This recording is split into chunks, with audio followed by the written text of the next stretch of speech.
চিরুনির উপরে সূরা ফাতিহা 3 বার পরে ফু দিলে কি হয় জানলে আপনি অবাক হয়ে যাবেন। আমরা কিন্তু অনেকেই চিরুনি ব্যবহার করি, বিশেষ করে মা বোনরা যারা আছে তারা আমরা অনেকেই চিরুনি ব্যবহার করি। আবার অনেক মা বোনদের মাথায় অনেক সমস্যা থাকতে পারে, মাথা ব্যথা হয় এবং মাথার চুল উঠে যায়, চুলের গোড়া নরম হয়ে গেছে, চুল বারবার উঠে যায়। তো এই সূরা ফাতিহার ভিতরে আল্লাহ পাক রব্বুল আলামিন শেফা দিয়েছেন কিভাবে আমল করলে এবং চিরুনির সাথে আমল করে রাখলে আল্লাহ পাক রব্বুল আলামিন আপনাকে অসুস্থতা থেকে সুস্থতার নিয়ামত দিবেন এবং আল্লাহ তাআলা বিপদ আপদ থেকে হেফাজত করবেন, আপনি সুস্থ থাকতে পারবেন। এটা কিভাবে পড়বেন আমি এখনই জানিয়ে দেব। তবে সূরা ফাতিহার ভিতরে যে শেফা আছে এটা আমরা অনেকে জানি না। কোরআনুল কারীমের ভিতরে আল্লাহ পাক রব্বুল আলামিন শেফা রেখেছেন।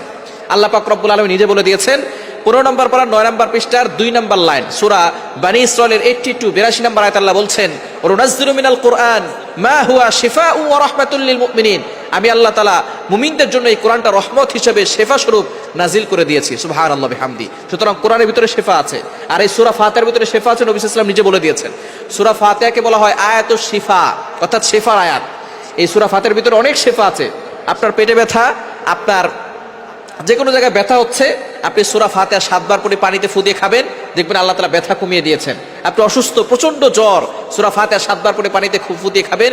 অবশ্যই ইয়াকিন থাকতে হবে, বিশ্বাস থাকতে হবে যে আল্লাহ তাআলা আমাকে এই সূরা ফাতিহার মাধ্যমে শেফা দান করবে। আপনি খাবেন, দেখবেন আল্লাহ তাআলা শেফা দিয়ে দিবেন। সুতরাং ইয়াকিনের সাথে বিশ্বাসের সাথে আমল করবেন। আবু সাঈদ খুদরি রাদিয়াল্লাহু তাআলা থেকে বর্ণিত, নবী সাল্লাল্লাহু আলাইহি ওয়াসাল্লাম জানিয়ে দিয়েছেন সূরা ফাতিহার ভিতরে শেফা আছে এবং সে এটাকে এক সাপে কামড় দেওয়া রোগীকে সূরা ফাতিহা 7 বার পরে ফু দিয়েছিলেন, সাথে সাথে সাপের বিষ পানি হয়ে গিয়েছিল। এজন্য সূরা ফাতিহা ইয়াকিনের সাথে আমল করতে হবে। তো এখন আপনি সূরা ফাতিহা প্রথমে ওযু করবেন, 3 বার দুরূদ শরীফ পড়বেন, এরপরে সূরা ফাতিহা 3 বার পড়ে শেষে আবার 3 বার দুরূদ শরীফ পড়ে চিরুনিতে ফু দিবেন। ফু দেওয়ার পরে বিসমিল্লাহ পড়ে মাথা আঁচড়ালে ওই মাথা থেকে চুল পড়বে না, মাথা ব্যথা কমে যাবে এবং মাথার বিভিন্ন রোগ থেকে আল্লাহ পাক রব্বুল আলামিন তাকে হেফাজত করবেন। অসুস্থ থাকলে আল্লাহ পাক রব্বুল আলামিন তাকে সুস্থতার নিয়ামত দিবেন।